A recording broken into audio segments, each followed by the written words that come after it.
नमस्कार प्यारे बच्चों। आज मैं जो टॉपिक आपके समक्ष लेकर आया हूँ वो है ह्यूमन स्पर्म या मानव शुक्राणु। बेटा ये जो टॉपिक है ये क्लास 12th में, नीट में, BSc part first, second, final year, इन सभी के पॉइंट ऑफ व्यू से बहुत इंपॉर्टेंट है। और इवन जो प्रतियोगी परीक्षा है बेटा, that means RPSC first grade, second grade, assistant professor, MSc वगैरह, उन सब में ह्यूमन स्पर्म की स्ट्रक्चर के बारे में पूछा जाता है। आप ईयरफोन लगा करके इस वीडियो को अच्छे से देखें, एक या दो बार। मैं इसमें काफ़ी सारी डिटेल को बेटा मेंशन करने का पूरा प्रयास करूँगा। ठीक है बेटा, तो स्टार्ट करते हैं। आज का टॉपिक है ह्यूमन स्पर्म या मानव शुक्राणु। बेटा नर युग्मक जो होता है, मेल गैमीट, वो होता है शुक्राणु या स्पर्म, है ना। शुक्राणु या स्पर्म होता है बेटा। हम बेटा मैमल्स या स्तनधारी या मानव के शुक्राणु को पढ़ने जा रहे हैं। तो बेटा इसमें 4 भाग होते हैं। सबसे पहला भाग कहलाता है शुक्राणु का हेड पार्ट, या इसको कहते हैं बेटा हिंदी में शीर्ष भाग। शीर्ष भाग या हेड पार्ट। अब ये जो शीर्ष भाग होता है, हेड पार्ट होता है शुक्राणु का, इसमें 2 चीजें होती है। एक तो ऊपर ये टोपी नुमा संरचना, दैट इज द एक्रोसोम, और दूसरा बेटा इसका न्यूक्लियस। एक एक को डिटेल से समझते हैं। बेटा शुक्राणु के अग्रभाग में ये जो टोपी नुमा संरचना दिखती है, इसको एक्रोसोम या अग्रपिंडक कहते हैं। सबसे इंपॉर्टेंट बेटा इससे ये क्वेश्चन बनता है कि एक्रोसोम बनता किससे है। तो एक्रोसोम का निर्माण बेटा गोल्जी बॉडी से होता है, गोल्जी काय। तो गोल्जी काय रूपांतरित होकर, मॉडिफाइड होकर एक्रोसोम का निर्माण करती है बेटा। ये प्रश्न कई बार पूछा भी जाता है और इम्पोर्टेंट भी है बेटा कि गोल्जी बॉडी रूपांतरित होकर एक्रोसोम या टोपी नुमा ये भाग बनाता है, जिसको शुद्ध हिंदी में कहते हैं अग्रपिंडक, यानी आगे पाया जाने वाला पिंड। अब बेटा ये क्या करता है, इसकी सतह पर 2 चीजें होती है, थोड़ा सा ध्यान देना।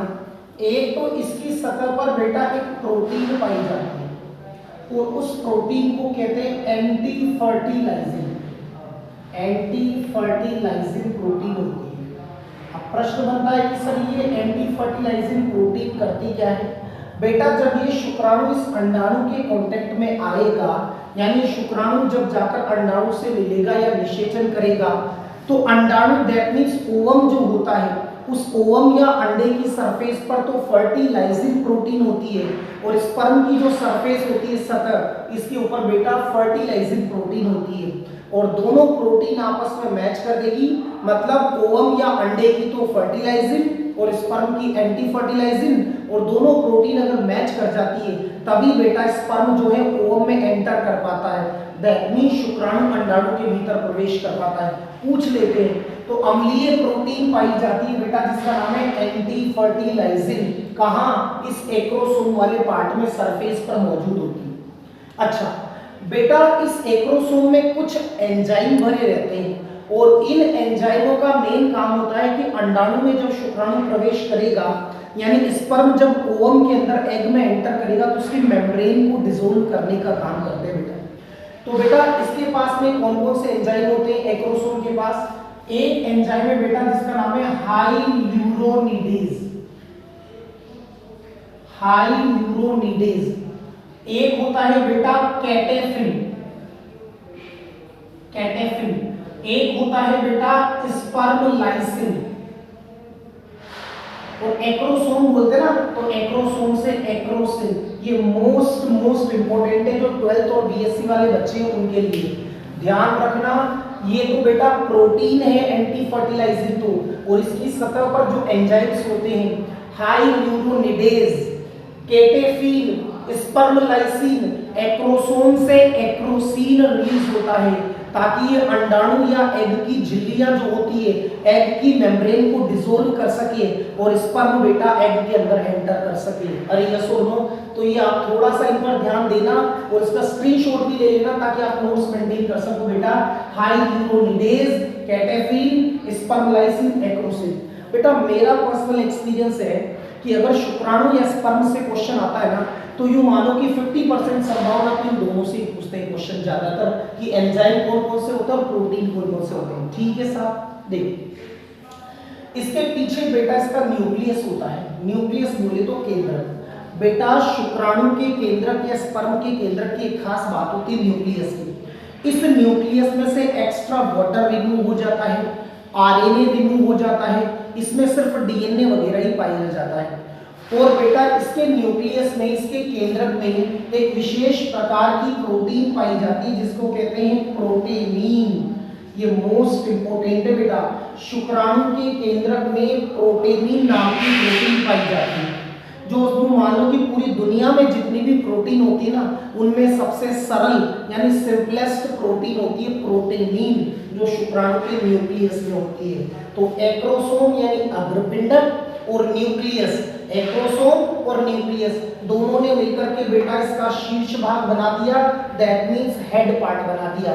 मेरे हिसाब से I think it is absolutely clear. अरे यस और नो बेटा, मैं आपसे एक बेटा ये वादा करता हूँ कि अगर आप इस वीडियो को 1 से या 2 बार देखते हो, 8 मिनट का 10 मिनट का, तो आप इसकी यूं समझो कि 90% या लगभग 100% डिटेल को कवर करोगे अच्छे से। ठीक है साहब।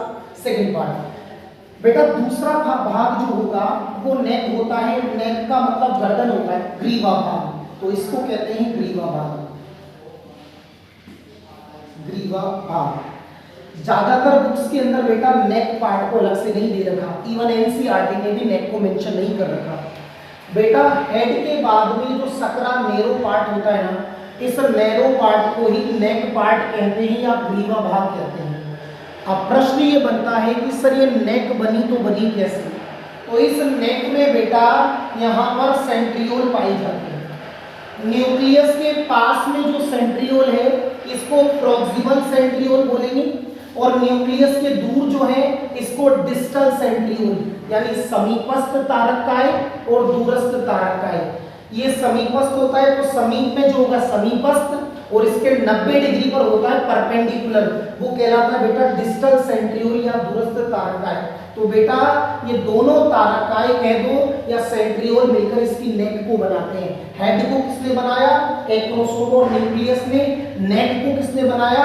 प्रॉक्सिमल और डिस्टल सेंट्रियोल ने।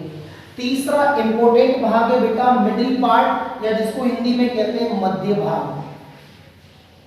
मिडिल पार्ट या मध्य भाग शुक्राणु का। देखो सर बेटा, इस डिस्टल सेंट्रियोल या दूरस्थ तारककाय से लंबे तंतु निकलते हैं, धागे निकलते हैं, जिन्हें बेटा एक्साइल फिलामेंट या अक्षीय तंतु कहा जाता है। ये क्या करते हैं बेटा? निकलते निकलते और निकल करके बेटा बाहर निकल जाते हैं। कहाँ निकल जाते हैं? ये बेटा इसके चारों तरफ जो मैंने ब्लू कलर से बना रखी है, ये प्लाज्मा मेम्ब्रेन है। बेटा कई बच्चे इसको समझ नहीं पाते। बेटा जैसे आप नॉर्मल एक कोशिका पढ़ते हो ना, सेल में न्यूक्लियस होता है, गोल्जी बॉडी होता है, सेल मेम्ब्रेन, तो ये स्पर्म जो होता है ना अपने आप में एक सेल है, कोशिका ही तो कुछ थोड़ी है बेटा। कई सोचते कितना लंबा है तो एक सेल, बेटा ये एक सेल ही है। उस सेल का थोड़ा सा मॉडिफिकेशन हो गया, उसका रूपांतरण हो गया, थोड़ा सा बदलाव आ गया और वो ऐसा बन गया। तो ये एक्साइल फिलामेंट है बेटा, अक्षीय तंतु। ठीक है साहब। ये जो कवरिंग है ये प्लाज्मा मेम्ब्रेन है जो ब्लू कलर की बना रखी है। एक्साइल फिलामेंट या अक्षीय तंतुओं के चारों तरफ माइटोकॉन्ड्रिया लिपट जाते हैं और फीते जैसी, या यूं सोच लो कि स्पाइरल, ये फीते जैसी संरचना बना ली। इसको नेबन कर्ण कहते हैं। मोस्ट इंपोर्टेंट, कक्षा 12, कक्षा 13, कक्षा 14, कक्षा 15 बीएससी और 12वीं में सबसे ज्यादा बार पूछा जाता है ये प्रश्न कि नेबन कर्ण क्या होता है। शुक्राणु के मध्य भाग में माइटोकॉन्ड्रिया सर्पिलाकार रूप से लिपट जाता है और फीते जैसी संरचना बना देता है, जिसको नेबन कर्ण कहा जाता है। एक्चुअल में बेटा ये माइटोकॉन्ड्रिया ही होते हैं नेबन कर्ण। इसके बाहर कोशिका द्रव्य की पतली परत होती है नेबन कर्ण के बाहर। ये बेटा मैंने ग्रीन कलर से बना रखी है। कोशिका द्रव्य की इस पतली परत को मेनचेट के नाम से या मेनस्टेट के नाम से जानते हैं। तो ये इसका मिडिल पार्ट हो गया। थोड़ा सा माइटोकॉन्ड्रिया के बारे में जानो बेटा। शुक्राणु गति करेगा, चलकर के अंडाणु के पास जाएगा। ऊर्जा चाहिए कि नहीं चाहिए? आप बोलोगे सर चाहिए। ऊर्जा देता कौन है? माइटोकॉन्ड्रिया। किस रूप में देता है? एटीपी के रूप में। तो ये माइटोकॉन्ड्रिया एटीपी के रूप में ऊर्जा प्रदान करेगा बेटा, ताकि शुक्राणु गति कर सके। बेटा जहां से ये अक्षीय तंतु बाहर निकलते वहां पर एक रिंग या वलय बन जाती है। इस वलय को सेंट्रियोल रिंग कह दो, या इसका नाम एनुलस भी होता है बेटा, या जेनसन नामक वैज्ञानिक ने इसके बारे में बताया था, इस वजह से इसको जेनसन रिंग भी कहते हैं। सेंट्रियोल रिंग, एनुलस या जेनसन रिंग। ये क्या करती है वलय? जैसे वॉशर होता है ना बेटा, किसी स्क्रू में वॉशर लगा देते हैं वाशर की तरह। ये क्या करती है, इस माइटोकॉन्ड्रिया जीव द्रव्य को पीछे नहीं जाने देती, पीछे की चीजों को आगे नहीं आने देती, तो वाशर का काम करती है। और सबसे लंबा बेटा अंतिम भाग जो शुक्राणु की टैल होती है जिसको हम पूंछ कहते हैं, ठीक है बेटा।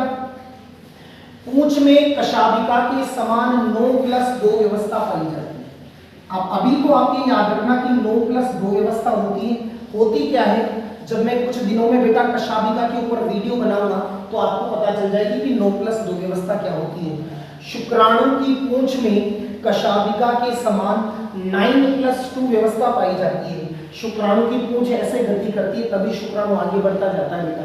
तो चौथा और अंतिम भाग होता है टेल पार्ट, यानी इसको या तो पुच्छ भाग कह दो या पूंछ भाग कह दो। इसकी वजह से शुक्राणु गति कर पाता है। मेरे हिसाब से स्पर्म के 4 पार्ट समझ में आ गए होंगे, head part, neck part, middle part, tail part. Acrosome सबसे इंपॉर्टेंट है, पहले अंडाणु से चिपकेगा, एंजाइमों को छोड़ेगा, उसकी मेम्ब्रेन को डिसोल्व करेगा और एंटर करेगा। फिर ये न्यूक्लियस जाकर उसके साथ फ्यूज करेगा। अंडाणु और शुक्राणु का न्यूक्लियस जब मिल जाएगा तो जाइगोट बनेगा, दैट मींस फर्टिलाइजेशन हो गया, और फर्टिलाइजेशन होने से जाइगोट बनता है बेटा। ये इसका बेटा प्रॉक्सिमल सेंट्रियोल समीपस्थ तारक का है, डिस्टल सेंट्रियोल जो इसके 90 डिग्री पर परपेंडिकुलर होता है, डिस्टल सेंट्रियोल ये नेबल कर्व, ये मेंस्ट्रेट, और टेल जब मूवमेंट करेगी तो स्पर्म गति करेगा।